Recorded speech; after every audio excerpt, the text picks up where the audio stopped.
What are you doing, step bro? Naon aja. Ya, tadi gue lagi nonton meme gitu. Di mana? Ya, YouTube. ya biasa meme compilation di YouTube. Atau di Instagram gitu kan. Iya. Anak-anak sekarang meme dari Instagram. Iya. Jadi ini fun fact saja San ya. Naon. Jadi dulu ada orang bikin website namanya Sluts of Instagram. Jadi basically kan dia langsung dikirim cease and desist kan, jadi biar dia langsung ya biar nggak ngelanjutin itu, stop that gitu. Dari Instagramnya.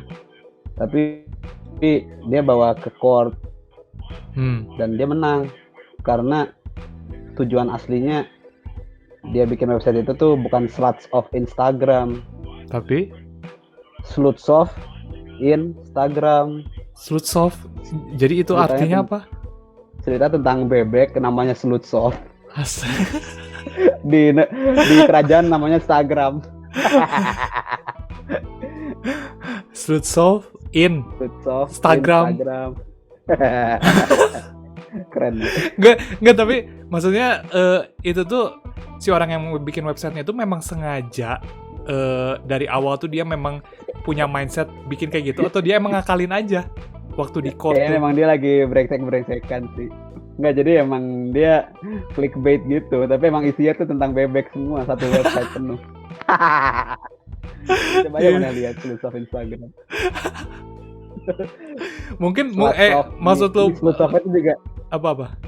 Ini juga Sluts of itu yang ada U-nya tuh ada titik 2 atas gitu. Jadi Sluts of.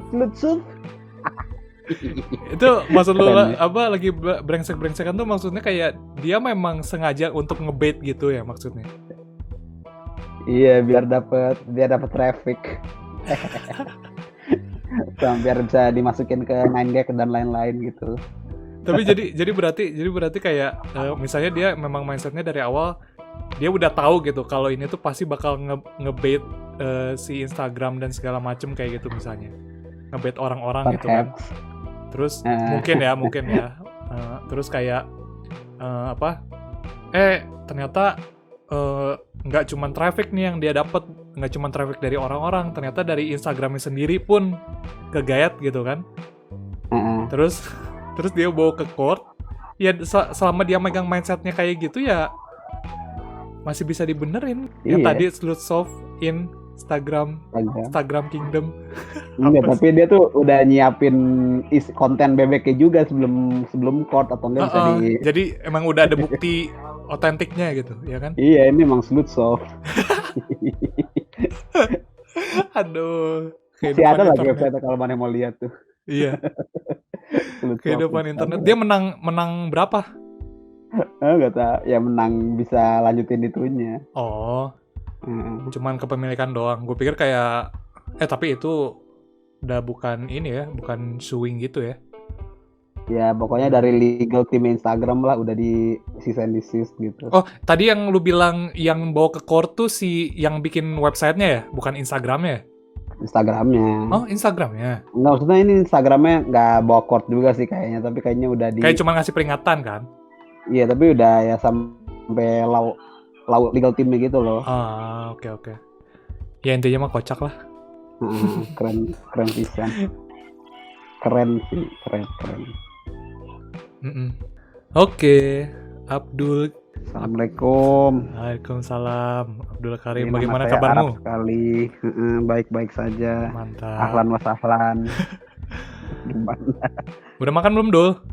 Udah, tadi orang habis makan suike terus babi guling pada lama Abdul Karim gitu ya. Sial. Jadi gimana Sandi? Oh ya, katanya hari ini mau ngebicarain status Indonesia di hadapan Amerika dan. Woi, enggak, kita enggak nyerempet politik. Enggak mau lah. Enggak tahu dah kalau politik mah gue no comment dulu dah. Nggak apa-apa, gue tapi kita TLOU 2 juga kita nyerempet ke politik juga ngomongin. Iya boy, dan itu yang luar negeri bahkan kita ngutak-ngatikin. Demokrat. Republikan. Jadi nggak apa-apa boy, gue kenal sama Jopip Wiko, jadi bisa gue telepon langsung. Gue sorry gue nggak mau kenal UITE ya. Kalau gue ngomong namanya ntar bisa kena UITE boy. Terus lu nyensornya manual lagi, nggak apa-apa lah, ngebantu gue banget itu. Oke, Dul, jadi langsung aja Dul. Gini deh, lu ceritain dulu secara singkat, lu waktu TA bikin karyanya apa? Itu dulu deh. Gini, jadi jadi gue bikin orang ya, terus bentukannya kayak gini. Enggak lah, jadi gimana? Gue kan kenalin dulu lagi, nama gue Abdul Karim. Mantap. Gue itu drawing ITB. Di ITB ya. Drawing ITB. Jadi maksudnya ITB itu bukannya ituin, tapi ITB itu sangat riset based gitu loh. Jadi gue mau gambar, kalau gue mau gambar doodle itu udah nggak bisa, itu harus ada pembelaannya ya. Kenapa basically iya, jadi gue harus susah-susah tuh nyari-nyari teori interaktivitas, teori psikologi seni dan lain-lain gitulah. Itu intermezzonya. Jadi drawing itu kan suatu konsep yang luas di dunia seni rupa. Betul.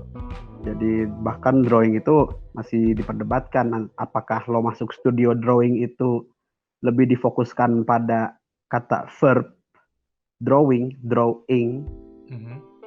atau drawing karya, drawing. Oke. Jadi objek dan kata kerja ya? Iya gitu. Antara dua itu perdebatannya. Jadi ya itu kan juga maksud gue ngomong gitu karena agak berhubungan juga dengan karya gue. Karya gue itu sebenarnya penuh dengan cocok logi ya punten, tapi basically gue motivasi dasar gue hanya ingin membuat gambar yang bisa bergerak, tapi bukan animasi.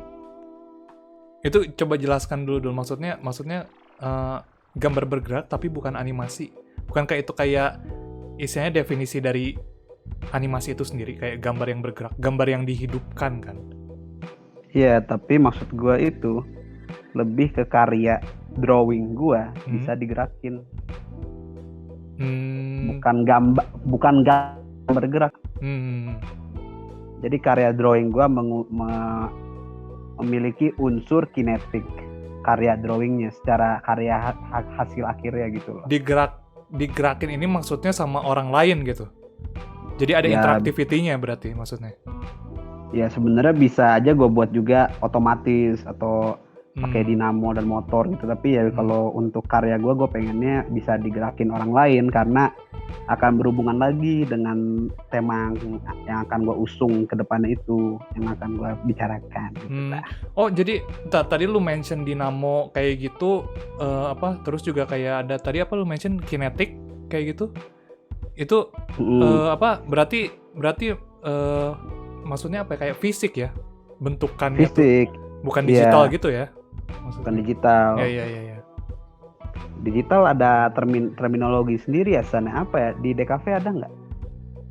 Apa ya, animasi nggak sih, gambar animasi, bergerak kan? Ya animasi itu waktu itu kayak dosen animasi gua Mas Banung itu tuh yang gua tangkep ya sampai sekarang sih, pengertian atau definisi dari animasi itu sendiri ya dari bahasa Inggris yang animating, kayak misalnya kayak itu tuh kasarnya kayak menghidupkan si gambar gitu loh.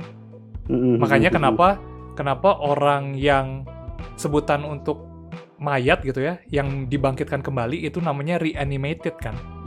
Oh iya benar-benar. Iya, jadi dari situ juga gitu.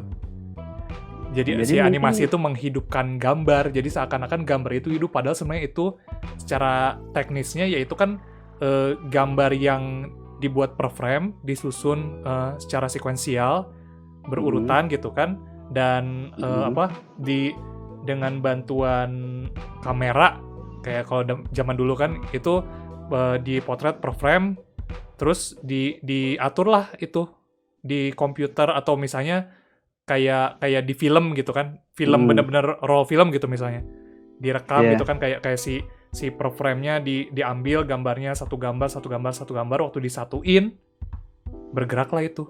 Terlihatnya seperti bergerak padahal itu kan emang per frame aja. Cuman karena gerakannya flow-nya nyambung dari awal ke akhirnya gitu, jadi seakan-akan kayak memang dia hidup gitu. Kurang lebih gitu. Ya mungkin itu ya yang secara fundamental ngebedain karya gue sama animasi. Karena gue ingin emang gambar gue bergerak nyata gitu kan. Sedangkan kalau animasi kan layer per layer yang ditumpuk-tumpuk gitu, dari yang gue tangkep gitu. Ya, ada yang per layernya. Jadi juga kenapa gue bilang gitu, karena sebelumnya di studio drawing ITB belum pernah ada bikin gambar gerak. Jadi ya gitulah ya. Maksud lu belum pernah ada yang bikin gambar yang konsep lu ini yang gerak ini, itu tuh memang lu udah cek gitu kayak hasil karya TA yang dulu gitu, atau lu nanya ke dosen gitu? Ya gue lihat juga dan nanya dosen. Kan gue itu kan sangat-sangat tidak konvensional. Dan sebenarnya ini juga ide gambar ini tuh terbawa dari puppet, dari puppet yang gue dapat dari komik yang gue lihat ada orang make boneka gede berantem, anjing keren banget. Dan itu kebawa ke subconscious gue sampai karya-karya eksplorasi gue itu boneka-boneka yang bergerak. Nah dan karena itu bukan boneka ya, pokoknya ya figur yang bergerak gitu. Dan karena itu ke bawah dan gue butuh pembelaan buat itu kan ke dosen-dosen. Jadi gue nge-rebrand aja karya TA gue, ya ini gambar yang kinetik gitu. Kurang lebih kayak gitu ya penggambaran si karya TA-nya. Ya itu kan intermezzo singkat aja tentang studio drawing gitu ya. Jadi drawing itu kalau di ITB emang bisa mengeksplor konsep, bisa mengeksplor cara karya yang udah karya aja, teknik dan lain-lain gitu loh. Jadi sebagai mahasiswa yang bertanggung jawab gitu ya kan, daripada seorang Abdul Karim hanya membuat karya yang serta-merta karya aja, ya udah ini karya gambar gue gitu. Abdul Karim berpikir untuk membuat ya udah gimana kalau gue bisa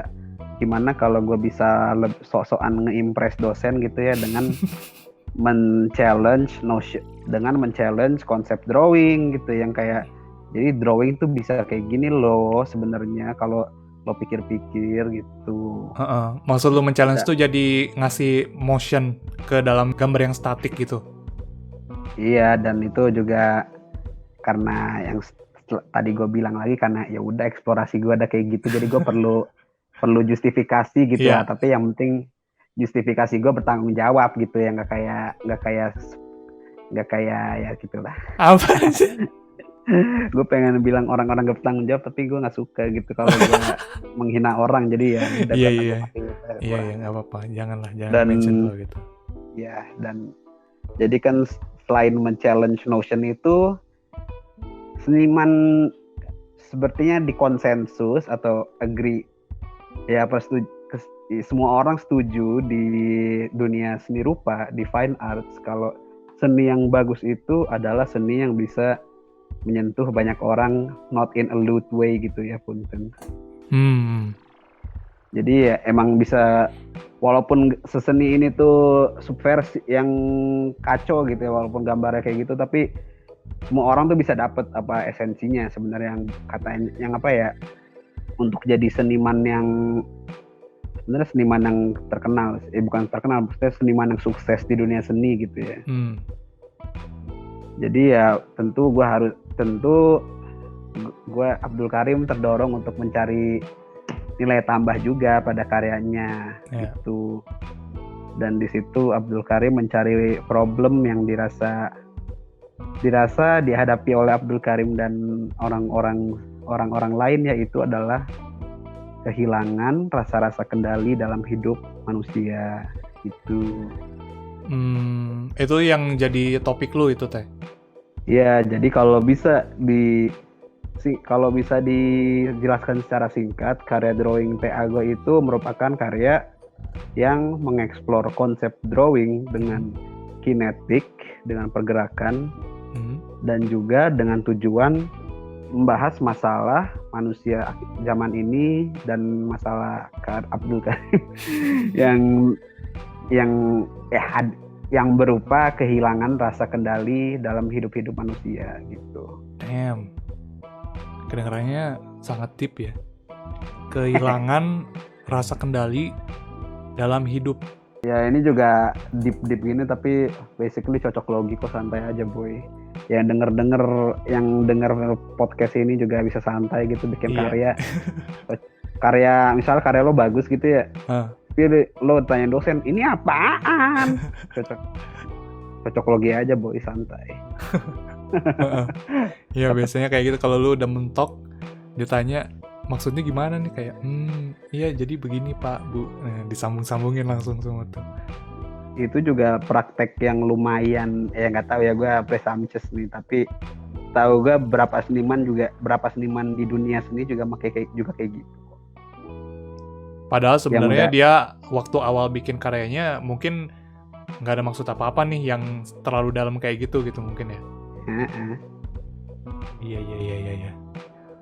Jadi yang tadi si latar belakang lu ngebuat karya TA lu ini tuh alasannya kan ya karena lu pengen ngangkat topik kehilangan kendali dalam hidup manusia gitu kan. Tapi maksudnya tuh kita tarik lebih belakang lagi deh, yang lu lihat itu tuh dari mana? Maksudnya apakah memang dari diri lu sendiri, di sekitar lu, lingkungan lu, atau orang lain, bahkan temen lu, saudara lu, atau gimana gitu? Dari mana inspirasinya itu tuh, si topik itu muncul?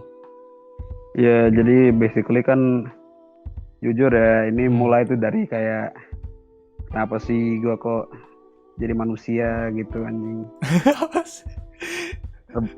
Ya udah diberikan nasib sama Tuhan ya gini gitu. Ya tapi basically kan karena itu sudah konsep yang sangat-sangat pasaran. Ya walaupun gue ngerasain gitu ya, tapi tetap aja itu konsep udah pasaran, susah gue pakai. Maksudnya kayak gue kenapa kayak ngerasa gue nggak bisa ngubah apapun di hidup gue gitu, maksudnya gitu atau gimana? Ya sering ngerasa kadang-kadang kayak ya ini banyak banget yang sih udah dikendalikan Tuhan gitu. Jadi tapi kan bukan masalah ya, bukan karena itu doang gitu ya, bukan karena pasaran doang. Gue juga mencoba mencari konsep yang dekat kepada diri gue kan. Jadi biar waktu lo bikin karya juga jujur gitu lah, walaupun cocok logi atau apa, tapi at least karya lo tuh bisa lo jelaskan dengan gampang karena dekat dengan lo dan jujur gitu. Jadi karena gue sebagai seorang mahasiswa yang bertanggung jawab, gue mencoba untuk merefine lagi. Jadi lebih dikerucuti lagi apa sih yang sebenarnya gue kesel dari nasib Tuhan, dari nasib yang sudah ditentukan. Dan pada akhirnya gue bisa menemukan setelah berapa lama mencari itu ya udah rasa kendali gitu. Sebenarnya gimana sih kalau lo ngerasa kayak gitu? Kan kalau misalnya di filosofi stoicisme itu pada akhirnya lo harus bisa fokus terhadap hal-hal yang bisa lo kendalikan setiap saat. Jadi pada akhirnya gue mikir lagi, ya udah kan walaupun kayak gini kan, tapi ya gue diberikan pikiran gitu, gue diberikan akal sehat dan lain-lain, gue bisa milih gitu ya. Masih ada yang bisa gue pilih atau gue rasa pilih gitu. Makanya pada akhirnya gue nemu ya inilah, gimana kalau gue membuat karya yang bisa memberikan rasa kendali terhadap audiensnya gitu. Rasa kendali itu beda dengan kendali gitu ya. Nah pokoknya ya backgroundnya ya, karena ya backgroundnya misalnya dari gimana ya, kan kadang-kadang kita merasakan kalau kita tuh kehilangan kendali gitu ya dari hal-hal yang di luar kekuatan kita, kayak misalnya aturan-aturan pemerintah. Misalnya waduh, website kesukaan gue disensor sama Menkominfo, gimana ya? Gue nggak bisa ngapa-ngapain gitu.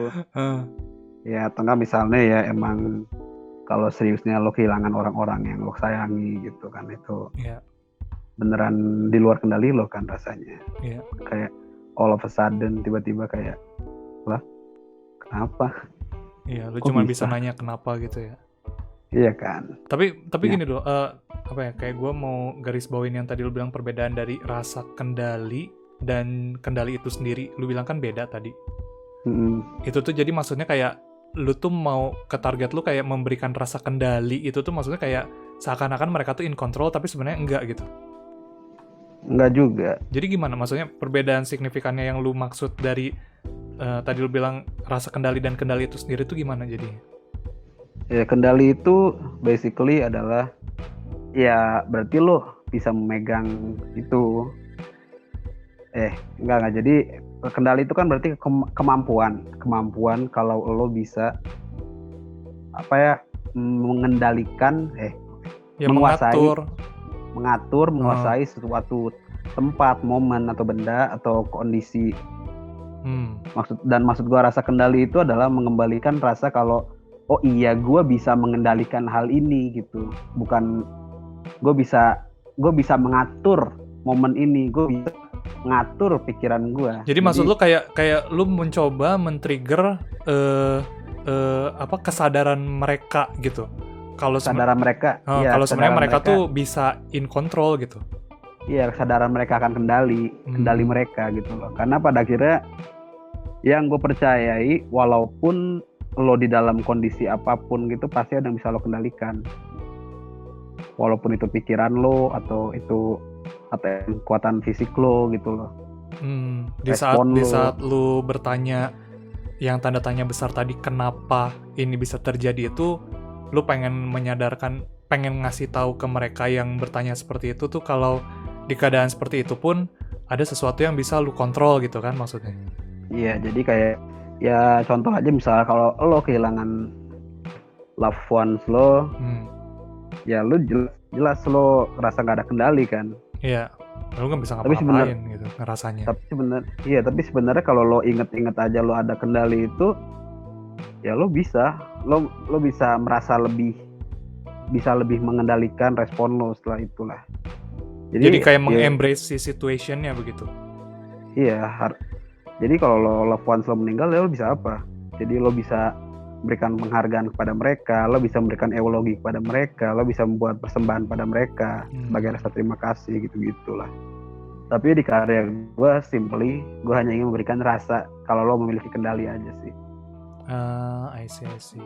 Soalnya kayak tadi lo mention juga, apalagi terutama yang udah apa ya istilahnya menyangkut hidup dan mati, kayak misalnya kehilangan orang terdekat atau orang tercinta kayak gitu kan, dimana di keadaan itu memang sangat shocking pastinya ke orang yang mengalami, dia ngerasa kayak hidup nggak adil gitu kan di momen kayak gitu, terus kayak ngerasa kayak kenapa kejadian ini menimpa gua dan segala macem dengan berbagai macam pertanyaan di benaknya gitu kan.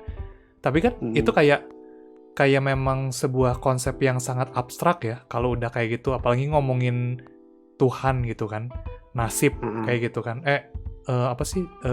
takdir gitu ya kan.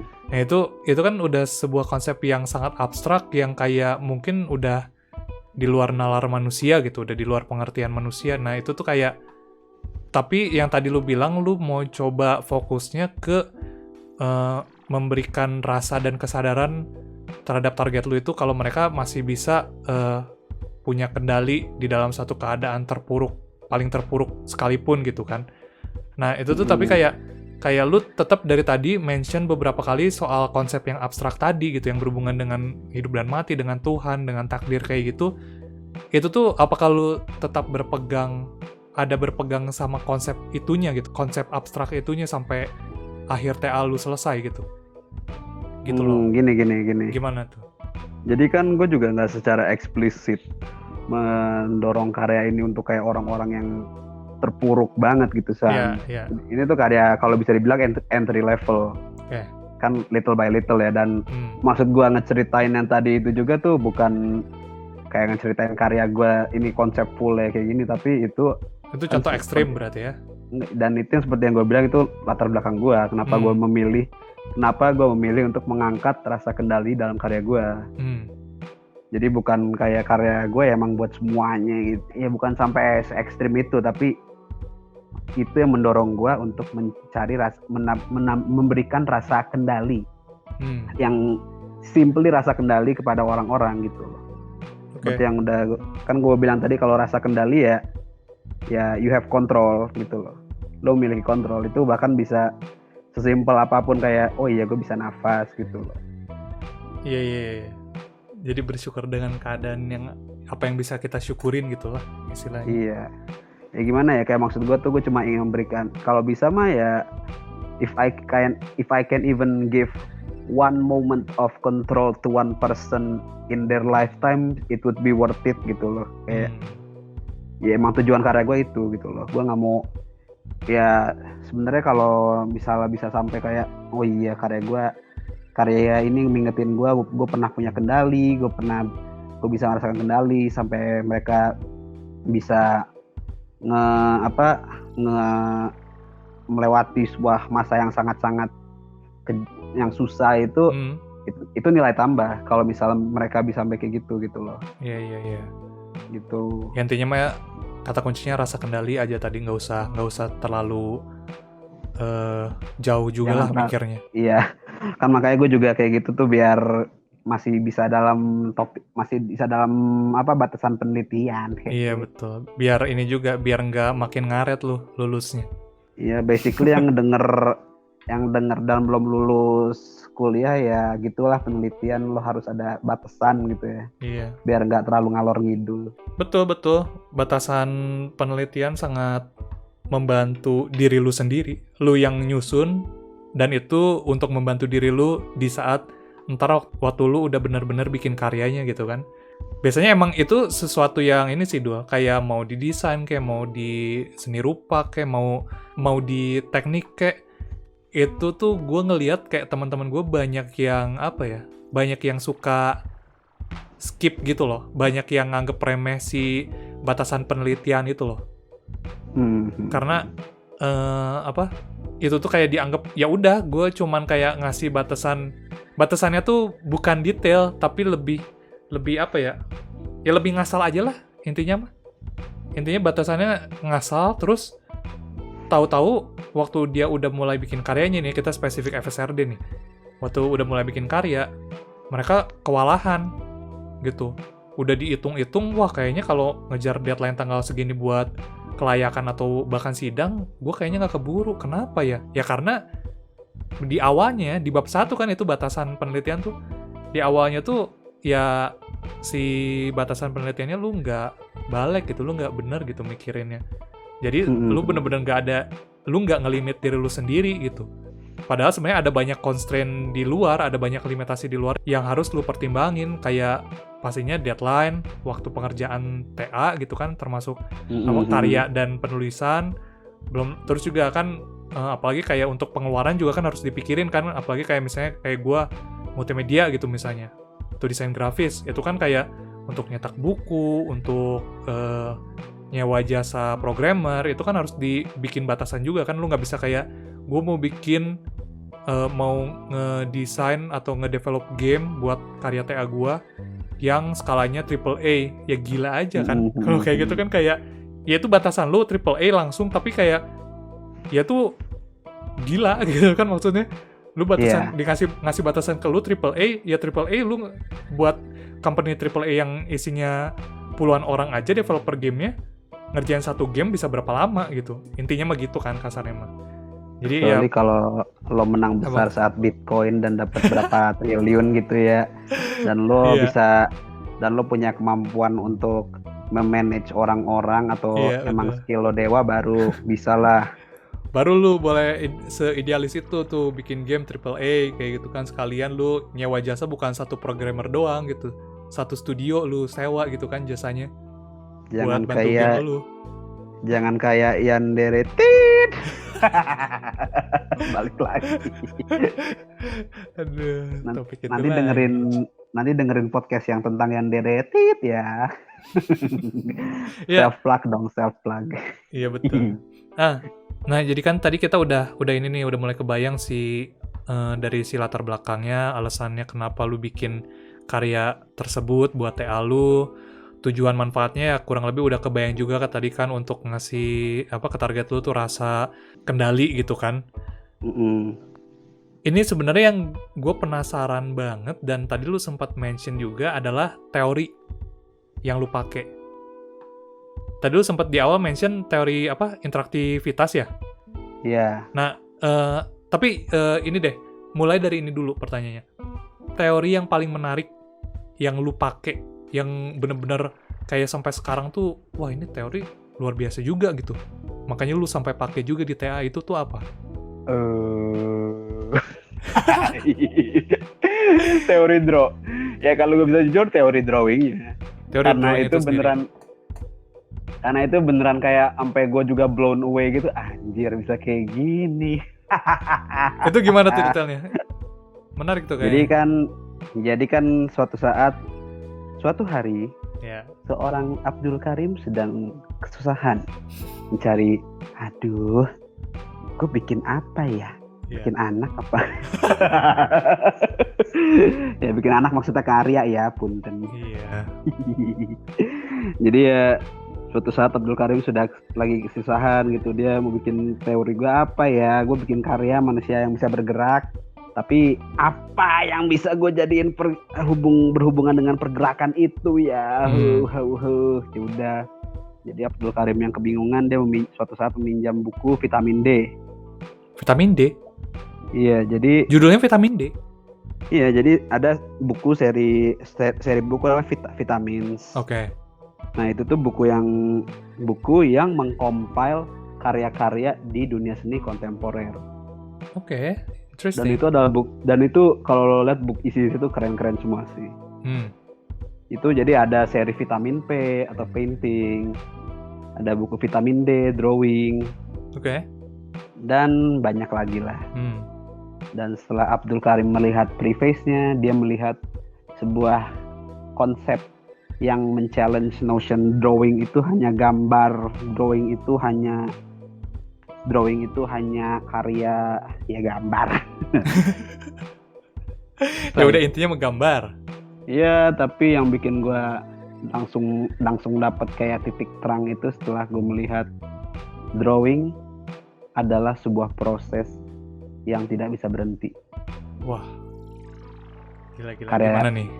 Seni drawing ya, seni drawing. Iya. Jadi basically kenapa ada perbedaan dari seni lukis dan drawing atau painting dan drawing itu, karena lukis itu secara pemahaman dan akademis itu ya udah, setelah lo bikin di kanvas itu udah selesai, udah penuh warnanya dan lain-lain, itu lukis. Karya lukis ini. Stop. Udah jadi figurnya, udah jadi warnanya penuh gitu, udah stop. Dan lukis kan juga menutupi semua bagiannya dengan cat ya. Jadi kayak ketutupan satu kanvas tuh. Tapi kalau drawing itu kenapa ada bedanya itu, karena drawing itu proses yang dibuat terus-menerus gitu. Jadi maksudnya drawing kan, misalnya kalau drawing pakai pensil atau pakai watercolor atau pakai ballpen, drawing pen. Kan jadi kalau watercolor itu, kalau bikin watercolor tuh sketch di bawah bisa kelihatan. Dan bisa ditumpuk-tumpuk terus-terusan, dan prosesnya itu juga masih ada gitu loh. Kelihatan. Terus juga kalau pensil lo bisa arsir terus dari 2B ke 8B ke 100B ke 1000B sampai hitam semua gitu. Kertasnya. Sampai udah Fanta Black tuh masih bisa ya, itu masih in the realm kayak gitulah. Masih bisa terus-terusan ditumpuk, dan yang halus itu masih bisa terlihat yang bagian awal nih gitu. Drawing pen, garis-garis itu membuat lu misalnya numpuk garis terus aja. Garis paling bawah juga masih bisa dilihat, masih kayak ada ini garis dari paling halus ke paling tipis. Iya.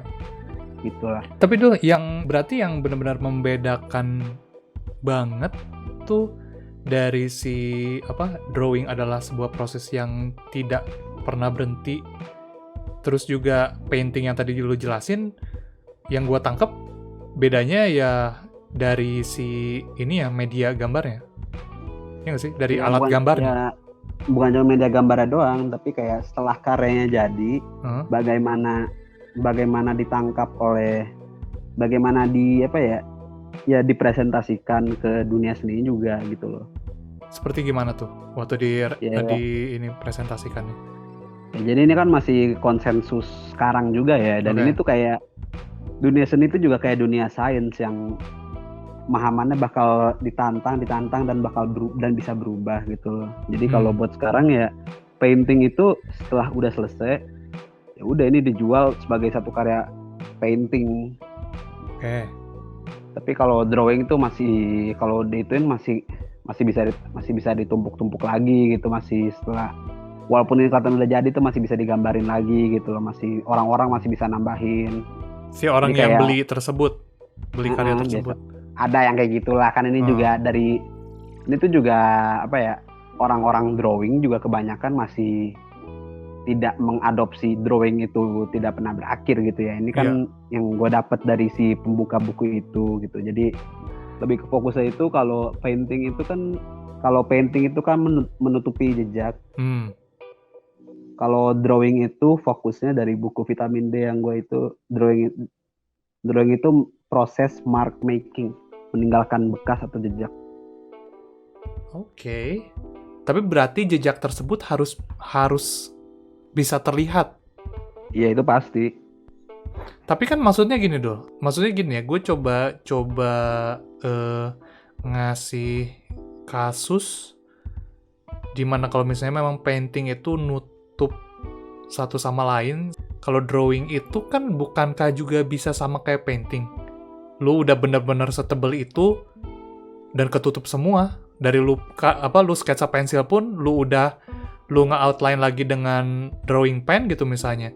Atau dengan pulpen atau dengan spidol, itu kan bakal ketutup juga gitu jejak-jejaknya. Iya. Nah, itu bukankah basically the same jadinya painting dan drawing? Jadi kan kalau painting itu kan dengan cat ya udah gitu, kayak sapuannya tuh ini juga masih yang sekarang-sekarang gitu ya San. Orang-orang kan juga di dunia painting masih men-challenge notion itu terus-menerus gitu. Yeah. Tapi ya jelas secara umum painting itu kalau udah dengan kuas ya udah, berarti nggak ada bekas, jarang-jarang ada bekas kuasnya gitu loh. Jadi ini tuh layer, ini tuh ini warna gitu, satu field warna. Paling kalau mau itu ya udah gradasi ini nanti bakal kelihatan gitu. Tapi kalau drawing kan itu juga memanfaatkan semua aspek estetik. Ingat kan mana yang pernah diajarin di awal gitu. Jadi garis, bentuk, ruang. Pas nirmana nih. Jadi kan kalau pakai pensil dan pakai drawing pen itu juga kan kelihatan garis-garis kecilnya. Jadi efek mark making itu lebih kentara dibandingkan painting. Dari yang gue tangkep ya. Ya, ini pokoknya yang lu tangkep dari buku Vitamin D tadi ya. Ya, dan semua drawing painting gitulah. Jadi kenapa drawing itu drawing? Karena lebih kentara aja kelihatannya jejak dan bekas yang ditinggalkan dibandingkan dengan painting. Jelas ini masih arguable ya, masih bisa didebatkan lagi kak. Betul. Nah, jadi karena si teori yang lu dapat dari Vitamin D tadi, lu mulai nemuin titik terang lah untuk lanjut dan make ini teori gitu kan? Iya, jadi kenapa gue make drawing itu karena drawing itu non finito, never ending. Kenapa gue aplikasikan dengan karya gue yang bisa bergerak, karena itu karya gue bisa digerakin terus sampai rusak atau orang nggak ada yang mau gerakin gitu. Dan walaupun udah rusak masih bisa bergerak dengan gerakan alam dan lain-lain gitu ya. Disintegrate atau kena angin, itulah. Itu pertama kenapa maksud gue drawing itu nggak berakhir, dan gue juga pada akhirnya bisa translasikan ke karya gue gitu loh. I see. Jadi kayak emang beneran dari Vitamin D itu beneran langsung nemuin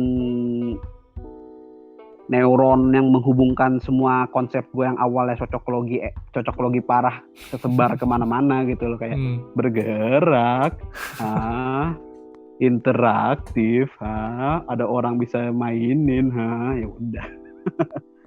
Soalnya kayak ya itu savior gue sih, maksud gue. Tapi itu juga ditemukan karena gue sudah mencari-cari ya, maksudnya cari-cari sekitarnya. Jadi maksud gue bukan janganlah mengharapkan ada satu penolong gitu, tapi carilah penolong itu sampai akhirnya menemukan penolong itu. Apa sih? Ini life lesson, gue mencoba memberikan life lesson aja gitu kan. Jadi orang-orang tuh kadang ya selalu hidup menunggu penolongnya gitu ya. Tapi berusahalah sekeras mungkin menumpuk pengalaman sampai pada akhirnya ada yang bisa menolong lo gitu. Iya, karena pada dasarnya lu pegang kendali terhadap itu. Disambungin aja.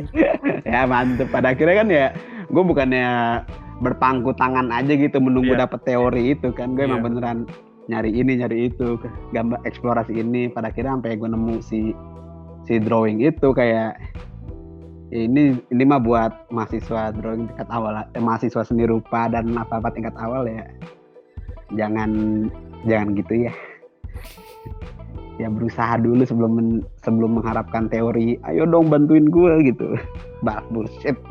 Tapi nah ini menarik nih. Gue mau belok dulu. Ini kayaknya lu ada pengalaman tersendiri dengan mengharapkan teori datang sendiri itu tuh. Ada nggak Dul? Maksudnya lu kenapa bisa ngomong kayak tadi gitu? Yang apa intinya maksudnya kan udah jelas kayak ya teori ya ini kan kita penelitian kita gitu kan kayak kita pasti cari dong si teori ini gitu. Tapi lu mention tadi beberapa kali ya jangan mengharapkan teori itu bisa tiba-tiba muncul gitu entah dari mana. Nah itu tuh maksudnya gimana tuh? Jadi mungkin tingkat 1, tingkat 2 itu dark time seni rupa gue gitu ya, masih goblok banget.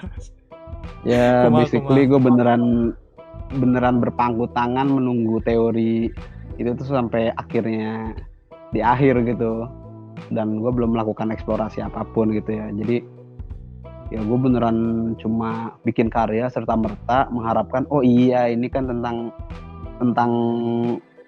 apa ya, tentang kemalasan manusia, tentang titik melting manusia, tentang kemalasan gitu. Dan pada akhirnya karena gue nggak ada eksplorasi sebelumnya, waktu ditanyain sama dosen di depan 3 asdos lainnya itu beneran gue di roast abis-abisan, nggak bisa bales apapun. Basically itu pengalaman agak-agak PTSD juga gitu ya, soalnya beneran kayak anjing. Dul, tapi tadi yang lu bilang di roast abis-abisan itu tuh itu masih yang tingkat 1-2 tadi? Tingkat 2 semester 2. Kan belum masa TA kayak gitu, lu lagi ngapain? Ya tetep aja itu beneran studio. Lagi kelas, lagi studio. Yang udah beneran itu UAS kondisinya. Konteksnya itu UAS. Iya, Jadi lo bayangin aja, dan UAS itu tuh lagi karena dosen-dosen yang lagi aktif gitu ya. Jadi beneran itu tuh ada 3 dosen dateng, dan beneran UAS anak-anak dijejerin gitu, kayak coba kamu jelaskan di depan gitu. Dan gue yang minim eksplorasi dan minim riset, cuma dengan menemukan wah iya ini bener nih konsep ini nih gitu. Ya jelas-jelas aja gue tidak bisa mendefend diri gue sendiri ketika konsep yang sudah gue angkat itu dipentalkan kan. Iya, jadi ya pokoknya pembelajaran lah ya itu. Dan itu beneran semua asdos, 3 asdos itu langsung kayak iya tapi kan kalau kamu kayak gini tuh itu kayak gitu, itu kamu kayak gitu jangan-jangan kamu baru nemu ya, atau kamu cuma malas aja.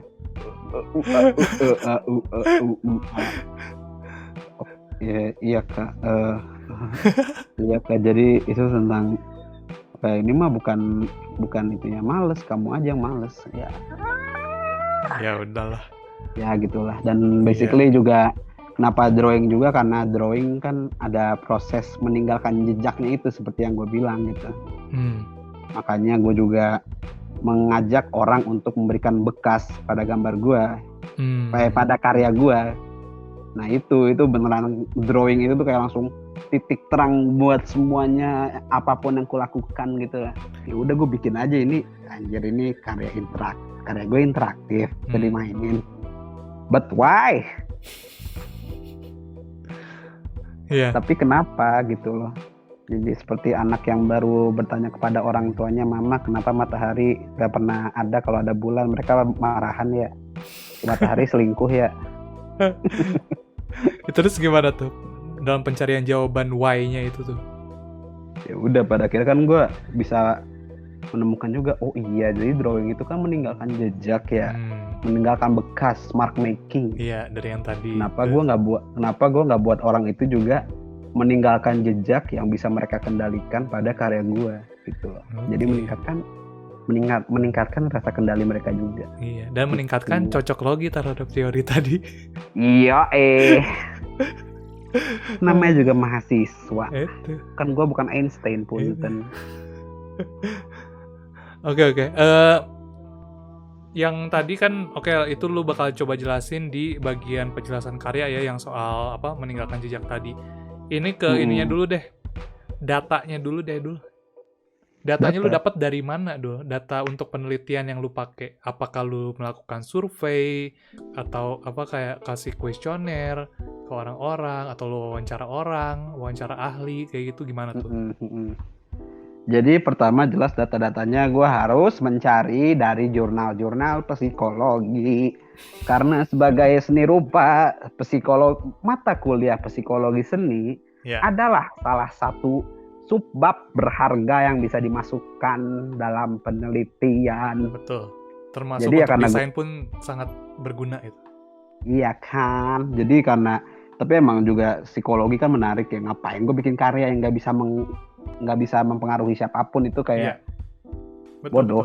Ya bukan bodoh sih, kayak buat apa gitu. Nggak usah se-ekstrim itu. Nggak sih, itu kan kayak gue juga ngkritik diri gue sendiri gitu juga gitu loh. Ya sebenarnya kalau misalnya mau jadi seniman yang emang beneran dikenal lebar ya, pada akhirnya karya lo harus mempengaruhi orang. Itu kalau lo memilih seniman sebagai profesi. Tapi kalau emang misalnya lo pengen jadi seniman untuk kepuasan diri sendiri, by all means gitu loh. Iya. Gitu aja sih. Gue nggak mau mengejek siapapun. Iya. Kecuali Ebi. Ebi lagi dimention. Iya gitu alasan. Jadi kan psikologi seni, dan gue juga psikologinya lebih mengambil teori mindfulness, perceived control. Jadi kenapa ada perceived control sama ada kontrol gitu. Kenapa ada kendali dan rasa kendali. Gimana kalau kenapa orang-orang itu bisa mendapat dampak buruk dari mental sehingga fisik, bahkan bisa sampai ke jantung. Jika orang itu merasakan kehilangan rasa kendali yang sangat-sangat berat gitu. Oke. Jadi emang kehilangan rasa kendali itu juga bisa dikaitkan dengan banyak gitu, maksudnya. Dengan banyak, misalnya orang depres karena emang dia tuh kayak ngerasa nggak ada kendali sama hidupnya gitu. Terus juga saking orang itu ngerasa kacau sampai berpengaruh stres dan bisa bikin ada ulcer di dalam lambung gitu kan ya. Makanya kenapa banyak ini ya, ya memang orang tuh bisa meninggal karena patah hati, itu yang berujung ke stres atau depresi kayak gitu, dan akhirnya mati itu, atau kayak komplikasi atau kena penyakit apa tuh bisa banget dari psikologi, ya kan? Iya, otak tuh penting, jadi jangan lo remehin. Betul. Mental tuh penting ya. Jadi kalau kadang-kadang kamu yang mendengar ini merasa kalian tidak mencintai diri kalian, cintailah diri kalian lebih ya. At the very least dimulai dari minum Yakult dulu lah, cintai usus dulu. Iya, minum Yakult, cintai usus. Pelan-pelan, baru cintai jantung, olahraga, terus cintai apa. Tapi jangan minum ciu ya. Apa yang ujung-ujungnya ciu. Terus?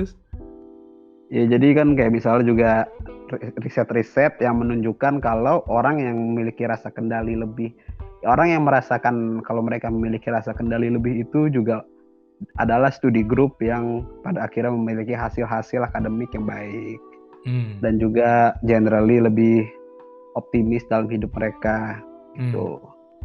Dan lagi juga sebenarnya ada harusnya gue masukin filosofi stoicisme gitu ya. Iya. Pengennya sih.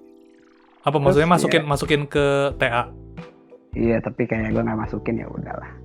Ya basically kan gue nyari data buat memperkuat penelitian gue karena gue adalah mahasiswa di Institut Teknologi seorang Abdul Karim. Iya. Jadi ya pada akhirnya harus pakai data-data yang valid seperti psikologi, dari jurnal psikologi gitu. Terus juga gue mencari konsep yang bisa berhubungan dengan perceived control itu apa. Jadi gue ambil seperti mindfulness. Mindfulness itu adalah lo sadar kalau lo ada di satu saat itu dan memiliki kendali penuh atas itu gitu. Yeah. Nah itu data-data psikologinya. Habis itu gue juga cari teori seni. Gue juga memakai teori-teori warna, semiotika untuk mencari warna yang emang bisa berhubungan dengan kendali gitu, kayak untuk warna-warna ini tuh ya. Ya optimis dan lain-lain gitu. Cerah, terang, bahagia. Itulah. Ya kalau untuk data-data pendukungnya, pertama-tama ya gue survei dengan Google Forms. Ya itu buat nanya-nanya aja. Kayak respon lo gimana? Apa kalau merasa ada kendali? Jadi kapan sih lo merasakan kendali gitu? Coba jelaskan rasa kendali dalam hidup lo gimana gitu-gitu. Itu tuh berarti post testing berarti kuesionernya. Iya, itu setelah orang-orang atau kayak user target lu istilahnya atau tester lu itu udah nyoba, baru dikasih kuesionernya gitu. Sama itu juga buat sebelum bikin prototip sih, kan gue itu juga ada bikin beberapa prototipe gitu, kayak gue juga nanya-nanya, ingin bisa merasakan rasa kendali dalam diri Anda, tolong jawab iya dong, saya mau lulus. Terus ya gitulah, ya udah. Habis itu juga kan ini basically karya gue kan partisi interaktif dan bisa partisipatoris. Jadi data primernya gue dapet dengan mengajak orang berinteraksi dengan karya gue. Dan jadi cakupan jadi biar mereka juga masuk dalam cakupan TA gue itu loh. Ya jadi karya gue itu kan bentuknya ini pertama untuk memuaskan ego seorang Abdul Karim, jadi membuatnya figur yang bisa bergerak gitu ya, dengan alhamdulillah gue menemukan teknisi yang sangat handal di pasar Cikapundung yang bisa menghasilkan figur yang bisa digerakkan dengan lever yang bisa digerakkan oleh partisipan yang berpartisipasi dalam karya. Jadi seperti lo mengendalikan figur itu gitulah. Tapi si partisipannya ada requirement spesifik nggak yang waktu itu lu minta mereka untuk nyobain karya lu? Atau bebas? Bebas. Terus kebanyakan dari mana? Teman-teman SR juga? Temen satu ITB lah. Oke. Yang di luar SR juga ada. Bapak-bapak juga ada. Bapak-bapak mana nih? Lu tiba-tiba narik bapak-bapak dari luar? Yoi. Namanya juga Abdul Karim Son. Terus. Ya jadi itu orang-orangan itu bergerak di atas base yang juga menjadi dasar yang menjadi dasar karya yang merupakan bagian karya gue juga. Jadi dasar karya itu juga penting karena di dasar karya itu di mana orang-orang meninggalkan jejak atau bekas mereka. Bentuknya gimana biasanya? Kotak biasa aja gitu. Tapi di dalamnya itu tuh ada mekanismenya gitu loh buat bisa ngerakin orangnya. Oke. Ya, jadi kan biar nggak ada yang terbuang gitu ya. Iya. Ya, jadi gue pakai semuanya lah gitu. Jadi base-nya kan jadi kenapa gue buat. Jadi kan maksud gue memberikan rasa kendali tuh orangnya dengan bisa mengendalikan boneka itu aja, walaupun gerakan yang nggak bisa mereka kendalikan semuanya, itu sudah memberi rasa kendali pada mereka. Iya, karena mereka sudah mengendalikan itu bergerak atau tidak. Gitu. Iya, mereka bisa aja nggak mau Rim, lu apaan sih, kabur gitu. Iya, itu kan sudah kendali juga. Iya, itu kendali. Dan mereka bisa aja ngerusak karya gue. Kalau bisa mah bisa dibakar. Iya. Bisa. Tapi lu nggak mention karena itu belum dinilai.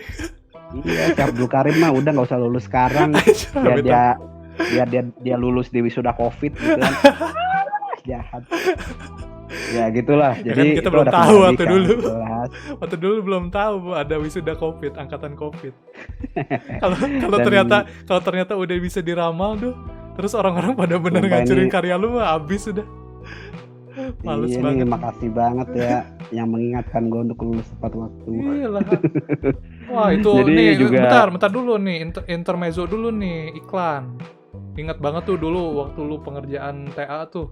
Waduh udah kayak gua, si Bakar, si Fahri juga yang biasa nongkrong di apart juga. Lu kan itu kan kayak misalnya nginep gitu kan. Lu masih inget gak apa yang lu kerjakan? Apa yang lu lakukan di apart biasanya? Main PS4 lah. Itu seorang Abdul Karim lagi di tengah-tengah TA, yang lain lagi bener-bener diforsir tenaganya buat ngejar TA biar lulus cepet. Si Dul santai main PS4, game apa sih waktu itu tuh lagi apa sih, Horizon, Persona 5 sampai gua tidur aja itu bener-bener berisik sampai gua tuh waktu itu udah hampir apal gua si lagunya tuh Dul. Itu tuh kayak tidur kebangun jam 4 pagi. Anjir, si Dul masih main. Astaga, Dul kayak. Jangan salah, San. Naon sih.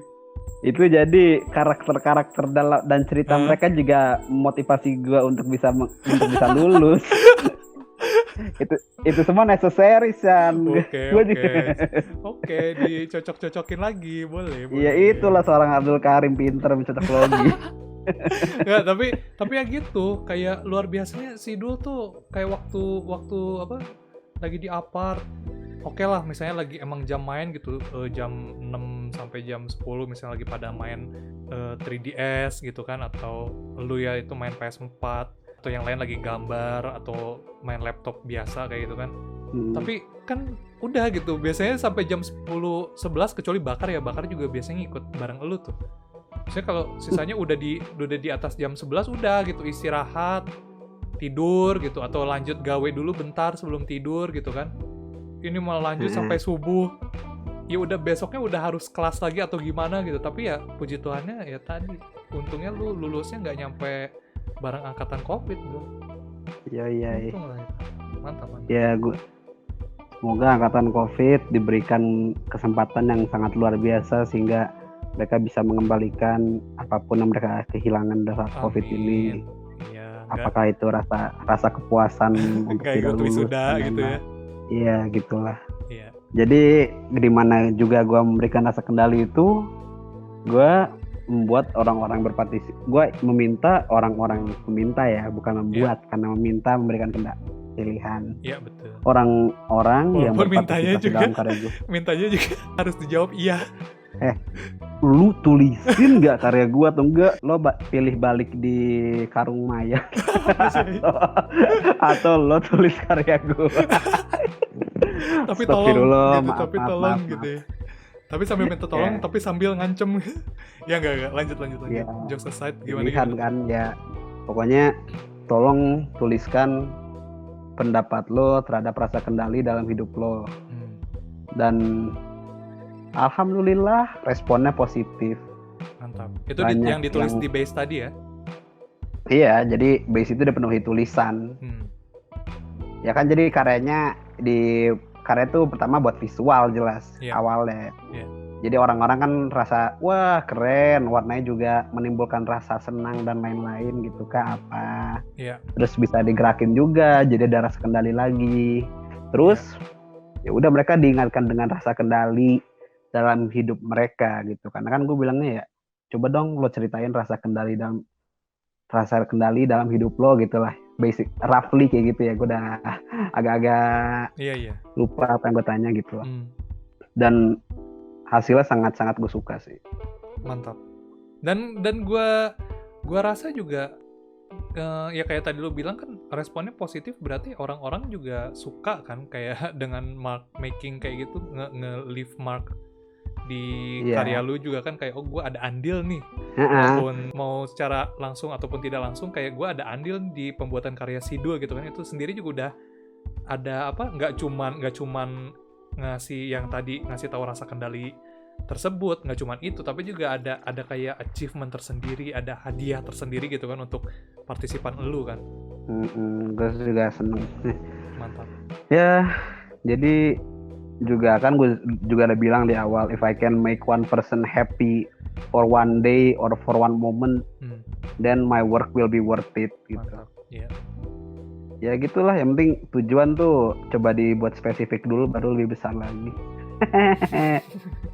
Ya jadi alhamdulillah karyanya gue bisa bilang berhasil ke dosen karena banyak tulisan-tulisan. Dan lu jujur ya kan, itu juga kan penting untuk apa ya istilahnya, kayak moral lu sendiri lah istilahnya. Kayak biasanya juga kan data, ada aja yang namanya data mah dipalsuin kan, yang kayak gitu kan apa ya, kayak lu udah melanggar sumpah mahasiswa lu gitu nggak sih? Kayak istilahnya apa, sebagai mahasiswa dan melakukan riset dan penelitian untuk for the greater good kan istilahnya, untuk entah itu manfaatnya untuk dunia pendidikan lagi, untuk dunia penelitian yang spesifik di desain atau seni rupa atau jurusan apapun lu, atau bahkan untuk negara atau bahkan untuk dunia gitu yang lebih besarnya. Itu kan kayak lu udah masukin data dikit aja, itu kan udah kayak lu ngancurin semua gitu rasanya tuh. Iya, dan gue juga memberikan dokumentasi, jadi membuktikan kalau ini bukan gue semua yang nulis. Makin mendukung, iya betul. Jadi kayak ya itulah yang perlu di apa istilahnya, perlu ditekanin juga, perlu diingat juga untuk para pendengar yang masih kuliah. Ya nggak cuma kuliah lah, pokoknya yang namanya kejujuran data mah, lu dari kecil sampai ke lu gawe juga kan itu tetap perlu gitu ya. Maksudnya kalau lu masukin data kan ya lu bisa kehitung korupsi juga kalau kayak gitu kan. Nah, bibit-bibit korupsi tuh kayak gitu, bibit koruptor dari masukin data kayak gitu ya. Tapi maksudnya ya intinya mah tadi lah, maksudnya apa, untungnya hasilnya positif. Dan kalaupun misalnya kayak nggak, tujuannya nggak nyampe juga kan, namanya kita peneliti mah tuh mahasiswa ya, kita jujur aja, Pak, Bu, ini riset saya responnya ternyata kurang, tidak sesuai ekspektasi gitu kan, gitu loh, tidak mencapai target, kurang sesuai ekspektasi, dan that's okay gitu. Lu kasih itu ke penyidang pun ya mereka akan sangat mengapresiasi itu gitu, effort lu untuk melakukan apa, pencarian data, dan lu dapatnya gitu pun ya nggak apa-apa, at least lu udah effort, lu udah jujur gitu kan. Karena lo pada akhirnya membuat sebuah riset, lo ingin meneliti sebuah fenomena. Betul. Makanya kenapa kalau datanya itu ternyata bukan apa ya istilahnya, hasil pencarian data, terus lu udah bikin karya, bikin prototype, lu user test lagi, terus ditanya lagi datanya ternyata nggak sesuai ekspektasi, nggak kayak sesuai tujuan, ya di situ makanya ada yang namanya kesimpulan kan. Dulu di situ kasih saran gitu. Sebaiknya untuk penelitian lebih lanjut atau penelitian serupa dengan topik serupa, dengan pendekatan serupa, dengan target serupa, itu ada sarannya gini gitu kan. Makanya ada kayak gitu. Basically gue juga menganggap diri gue tuh orang egois, tapi egois dalam artian gimana nih? Ya lihat aja itu kan karya gue beneran gue banget gitu ya, bikin karya bonek, bikin karya figur bergerak gitu. Ya itu kan. Tapi memang seharusnya ya, karya seperti itu kan. Idealisme gue juga alhamdulillah bisa bermanfaat buat orang gitu sih. Gue udah seneng banget gitu loh buat bikin karya kayak gitu. Maksudnya nggak salah lu bawa idealisme lu sendiri, dan memang biasanya kan kayak gitu. Ya maksudnya kalau pendengar itu seorang seniman yang juga ingin mendorong egoismenya, ada baiknya kalau bisa dibuat dalam bentuk yang memuaskan ego lo tapi juga bisa memberikan manfaat bagi orang lain, gitu aja. Iya, kurang lebih kayak gitu. Jadi kayak lu nggak kalau lu cuman bikin karya berdasarkan idealisme lu dan atau ego lu, terus lu mau lu mau cekokin ke orang-orang dengan cara paksa, apalagi nggak ada nggak berdasarkan data, nggak berdasarkan riset, nggak berdasarkan apapun, langsung kasih aja pokoknya ini karya gue bener gitu kayak gini. Ya itu kan ya orang juga mana suka gitu kan, makanya kayak tadi lu bilang tetap harus berdasarkan sesuatu, ada manfaat juga, itu kan jadi masuk juga gitu ke orang kan pesannya tuh. Kurang lebihnya seperti itu. Nah ini si pembuatan karya lu tuh berapa lama Dul yang bener-bener produksinya gitu? 3 bulan, 1-2 bulan digeber. 2 bulan digeber. Itu tuh itu dimulai dari maksudnya konsepnya emang udah jelas gitu, kayak ini ke tukang kayu kan berarti? 3 sampai 2,5 bulan ding, tambah prototipe dan lain-lain, bener-bener.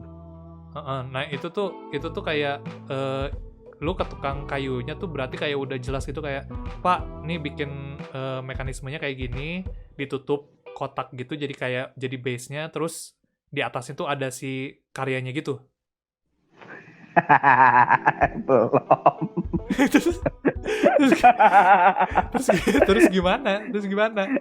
Ya pertama jelas nyari orang yang tepat ini buat lesson in entrepreneurship and shit gitu ya. So first the lesson is you have to find someone that can fulfill your ideals. That can work with you.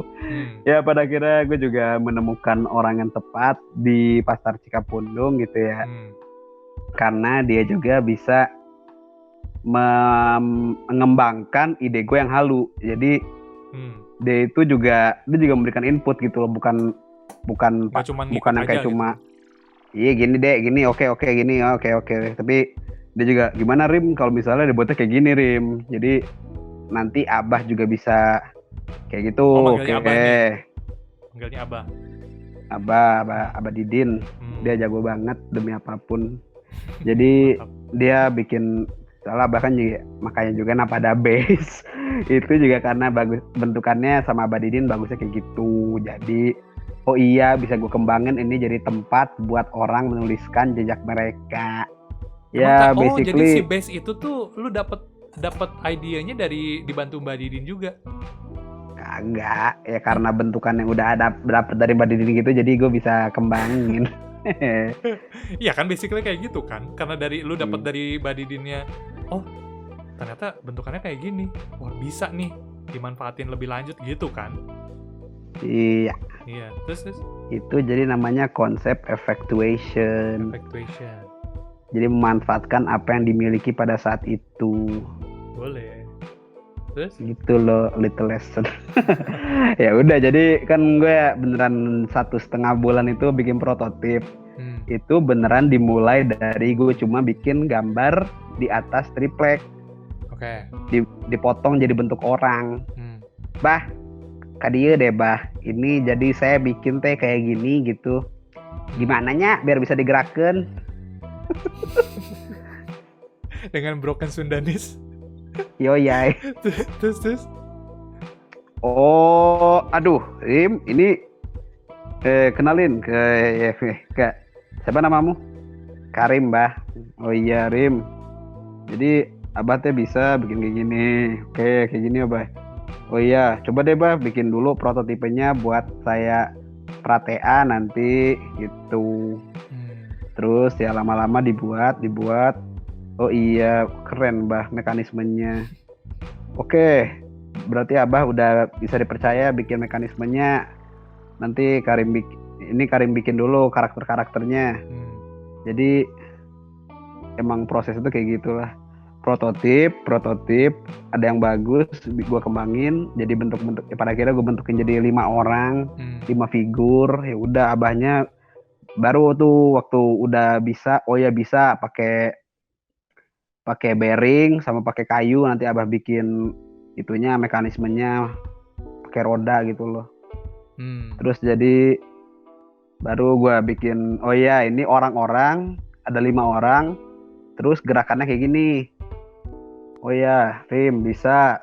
Terus ya revisi diulang, susah Rim kayak gini, coba diginiin, oh ya gitu.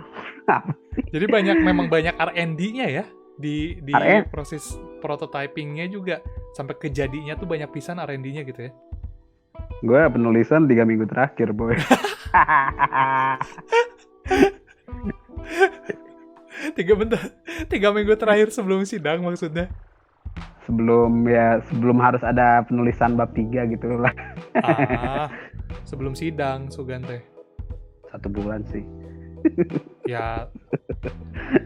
Tapi ya masih kekejar. Ya boleh lah. Pokoknya gue tuh sempet putus asa gitu ya, sampai nyaris berpikir untuk April aja kayaknya. Itu April tahun ini ya. Soalnya saat gue mikir gitu, waktu itu kan Prata ya, cuma jadi 1 out of 3. Requirement harus jadi 3 karya, dan gue baru jadi 1. Itu pun yang gerakannya masih agak-agak awkward gitu ya. Jadi itu gue udah despair banget anjing. Tapi oh iya, rasa kendali, gue harus kendalikan. diingetin sama halus sendiri. Ya iyalah. Itu gue lagi di abnormal tengah malam, barisannya ngeliatin gue nyanyi sendiri gak jelas gitu ya. Ya udah kayak oh iya, udah gue telepon nyokap. Enggak, ya udah pokoknya gue bodo amat di kayak gimanain. Pokoknya gue banyak bacot pas Prata besok, gue tunjukin 1 karya ini. Mantap. Bilang pas sidang udah bisa 5 Pak. Oke. Confident dan, ya pokoknya mah. Dan lagi itu pun gue juga masih kurang bisa menjelaskan dengan baik gitu ya kan, teori-teori masih belum terhubung dengan baik gitu. Jadi kayak salah satu asdosnya ya kan baru 1 karya doang ya, jadi nggak kelihatan gitu. Iya. Ini kamu jangan-jangan bikin karya dulu ya baru kamu masukin teori rasa kendali. Bener sih, tapi gue nggak mungkin ngomong gitu kan. Gue apa enggak ke, jadi emang ini rasa kendali dari bonekanya, isinya kumaha. Ini ada mekanismenya, ini bukan boneka, figur. Gue nggak mau mereduksi jadi boneka. Mereka figur, ya gitulah. Bukan boneka. Ya itu pokoknya kan Prata tuh 3 minggu ya, 3 minggu sebelum sidang. Kok bentar. Prata 3 minggu sebelum sidang, maksud lu kayak kelayakan gitu maksud lu? Preview gitu? Enggak, Prata. Iya kelayakan, ampun DJ. Makanya, Prata oke. Prata perasaan semester sebelumnya. Iya, makanya maksud gue waktu preview. Harus kelayakan. Oh, kelayakan. Karya gue baru jadi 1. Itu gue udah despair banget sampai mundurin April gitu. Aduh. Ya gitulah basically audience, rasa kendali ya punten ini mah. Rasa kendali, kalau gue nggak ada rasa, kalau gue ngerasa gue nggak ada kendali, gue ada April ya. Dan lo bayangin rasanya. April tahun ini kan? Iya, April tahun ini. Dan itu mungkin a good idea at that time, tapi kalau udah audience ini bukan time traveler dari masa lalu, bisa tahu sendirilah ya. Gitulah. Ya basically itu beneran kan, jadi R&D-nya banyak ya San, R&D intensif. Yeah. Jadi waktu yang 1 udah jadi, yang lainnya tuh masih in development gitu loh.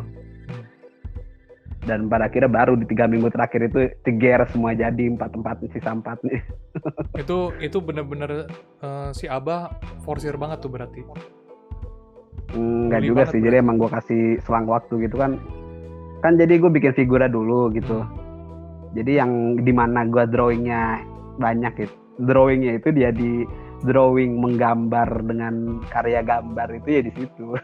Dimana gue bikin figur-figur orang-orangnya itu yang si jas biru, inget kan?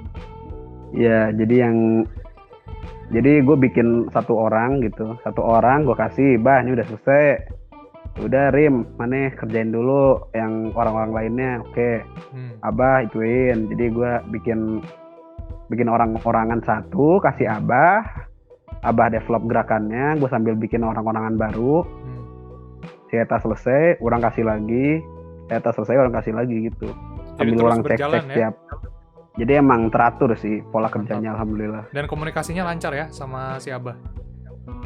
Gue datengin langsung lah ke rumahnya. Oh, lu datengin langsung? Iya kan. Tapi biar maksudnya dalam artian kayak komunikasi langsung pun nangkep gitu. Maksud gue tuh kayak langsung nangkep gitu apa yang lu mau, dan lu juga nangkep apa yang Abah kayak coba revisi gitu. Iya, soalnya si Abah juga workshopnya di rumahnya, maksudnya gue datengin ke rumahnya tuh itu gitu. Jadi dia punya workshop di pasar sama di rumahnya. Oh, oke. Ya, jadi yang bisa dicontoh dari ini adalah alur kerja yang teratur dan pas gitu ya. Gue bikin orang-orangannya, dia habis itu Abahnya. Waktu gue bikin orang-orangannya, Abahnya secara paralel lagi bikin mekanisme yang udah jadi. Terus ya pada akhirnya bikin orang-orangan jadi kasih, dan gue juga sambil mantau progresnya karena gue ya mengorbankan waktu tidur untuk datang ke tempatnya si Abah tengah malam ditraktir bubur. Jadi ya emang itu biar gue ngerasain TA-nya aja sih. Kalau gue nggak datengin Abah juga, anjir gue males banget ya. Ini juga kayak TA kok nggak TA banget ya. Iya, ngerti. Gitulah. Dan gue juga sangat berterima kasih kepada orang-orang yang membantu waktu menggambar, karena agar bisa alur kerja itu gue juga minta bantuan adik kelas TPB. Salah satunya jadi pacar gue. Terima kasih banyak ya. Terima kasih banyak, maafkan gue jadi bengkat waktu telepon. Oke, ini deh, momen yang paling gak terlupakan waktu pembuatan karyanya apa? Saat orang-orangannya jadi. Kenapa tuh? Ada dan apa? Gue berdecak kagum banget, anjir. Bagus banget hasilnya. Gue bisa bikin kayak gini ya, dibantuin orang-orang tanda kutip. Yeah. Tapi ya tetap aja, oh my lord, bagus banget. Itu di luar ekspektasi lu kah? Iya.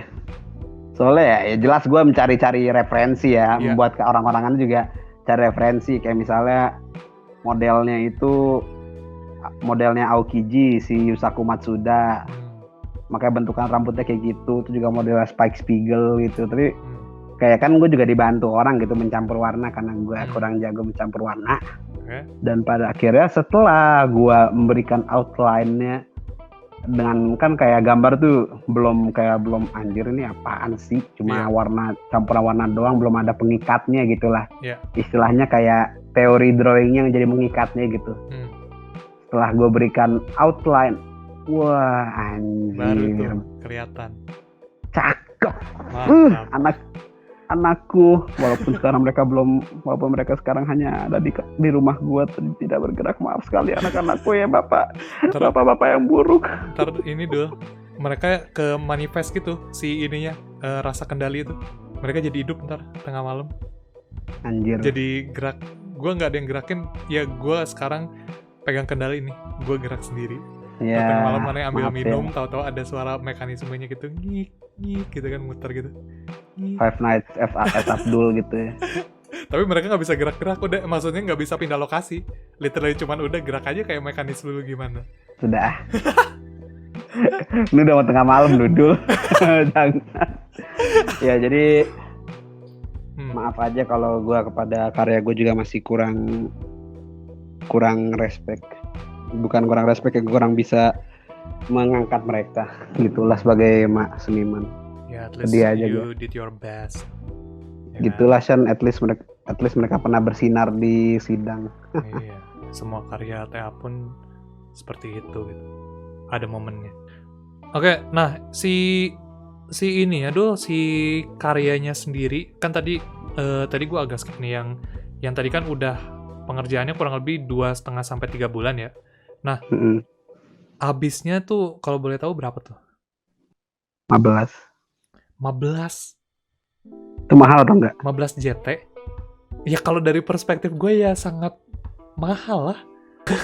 Bahkan enggak, salah. Berapa? Maksud enggak, total 15 itu karena udah termasuk prototype dan lain-lain. Lah iya. Ya kan gue prototipe dari TA ada 1 tahun tambahan San, jadi maksudnya semua prototipenya itu dan eksplorasi. Ya tetap itu yang lu habiskan kan untuk sampai ke hasil akhir lu ini. Ya, tapi kalau buat karya fullnya, karya itunya, itu tuh buat karya doang ya. 2.500.000. 2.500.000. Lah, ya. Berarti sisa 12,5 tadi tuh bener-bener habis buat R&D gitu. Iya. Prototype itu kan juga bikin 5-an gitu ya. Terus satu saat gue juga bikin kayak prototype yang nggak dipakai kan. Jadi ada itu sendiri udah 250. Ya itu sendiri udah 2 juta gitu loh. Banyak sih sumpah, gue prototype emang nggak kurang bertanggung jawab gitu ya. Ya tapi intinya lu untuk dari awal pra-TA sampai ke sidang akhir, pokoknya kalau ditotalin kurang lebih 15 JT kan? Ya tapi emang seni rupa itu material heavy soalnya Shan. Well I mean desain produk kan juga kayak gitu. Maksudnya tergantung karya lu juga sebenarnya, kayak mau di DI, DP, Kria, mau di manapun gitu, kayak kalau emang karya lu menuntut lu mengeluarkan banyak duit untuk beli material, beli bahan-bahan kayak gitu kan, tetap aja gitu maksudnya. Dan ini so far lu yang paling keluar paling gede sih yang gua tangkap tuh. Ya banyak. Enggak bukan 15 ya anjing, banyak banget. Enggak. Nah, jadi berapa? 10. Tetap aja Abdul Karim itu tetap mahal, tetap keluar banyak. Tapi gue instalasi besar-besar dan 5. Belum ya, tapi belum biaya mover, belum biaya nyewa ruang. Tapi kurang lebih sama kayak ini sih, juga. Kayak si Fajar juga sih kurang lebih. Kan gue juga harus movernya tuh berkali-kali San. Gue juga pertama buat kelayakan, terus buat prasidang, terus gue pindahin ke ruang sidangnya kan gue juga nyewa pameran bareng si Lala. Itu juga 3 hari, nggak dikit. Yeah. Jadi emang banyak expense-nya juga di pamerannya sih sebenarnya, sama mover itu loh. Yeah. Logistiknya parah sih, logistik. Kayak istilahnya kalau dihitung satu persatu sih kayak yang ya masih terjangkau lah, tapi sebenarnya kalau ditotalin langsung ngebludak ya, yang kayak gitu. Iya, sebenarnya kan ya itu-itunya kalau DP dan itu kan bisa dibawa ya. Sebenarnya bisa dibawa dengan mobil sendiri ke ruang sidangnya di kampus gitu. Kalau SR kan apalagi kalau udah instalasi tuh udah segede-gede gaban semua loh. Jadi susah. Iya, tapi balik lagi kayak tergantung emang karya TA-nya dia bikin masif atau bikin segede apa kan. Kasusnya emang sangat unik tiap orang. Iya, logistik sih San sebenarnya yang perlu diperhatiin tuh. Betul. Gue juga yakin masih bisa banyak yang dipotong-potong waktu itu, kayak masih kurang efisien aja gue. Iya. Buat pembelajaran lah itu. Ya maksudnya at the very least kayak kita juga dari proses pengerjaan TA-nya juga, lu juga specifically kayak untuk pengaturan pembiayaannya gitu kan, itu buat kehidupan juga sangat berguna. Iya. Komentar atau saran dosen waktu sidang apa, Dul?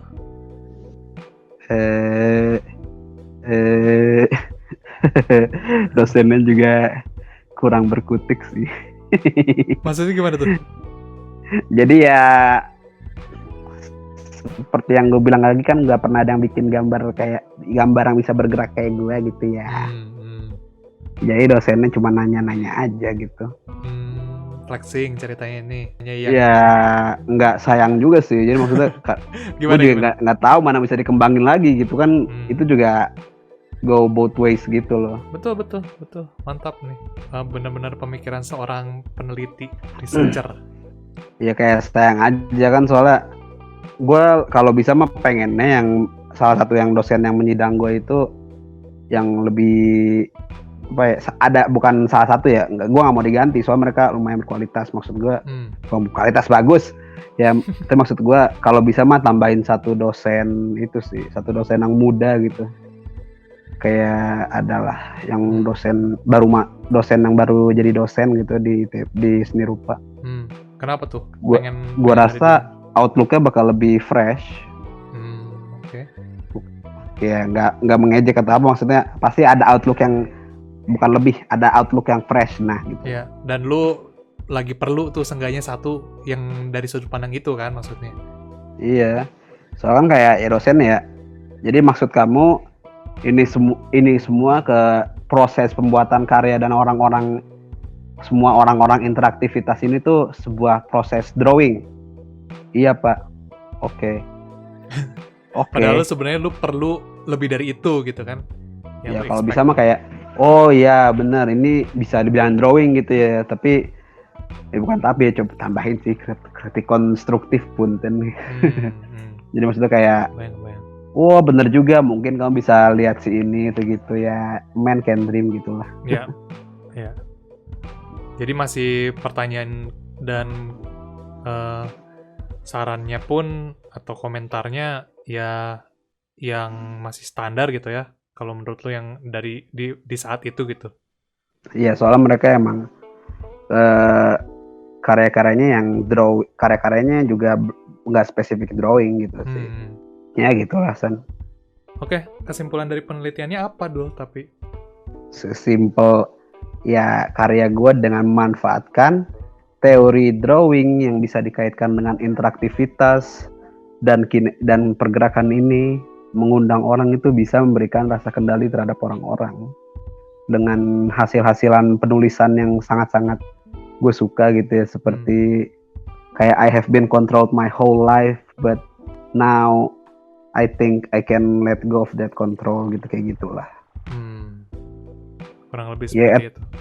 Iya, pada akhirnya kalau ada orang yang sempat mikir gitu ya thank you gitu untuk bisa, karena sudah memberikan pemikiran itu terhadap karya gue gitu. Ya. Itu aja sih. Mantap, terima kasih Abah. Makasih Abah Didin. Oke, kalau begitu sekali lagi terima kasih banyak Abdul Karim atas pembahasan, cerita, informasinya. Sukses terus buat lu dan keluarga. Sehat-sehat terus, jangan lupa makan sama minum. Terus ya pakai earphone, jangan kekencangan volumenya. Iya. Satu advice gue buat anak-anak yang lagi TA. Apa tuh? Dan yang gak TA. Apa tuh? Kids, remember, use protection. Over and out.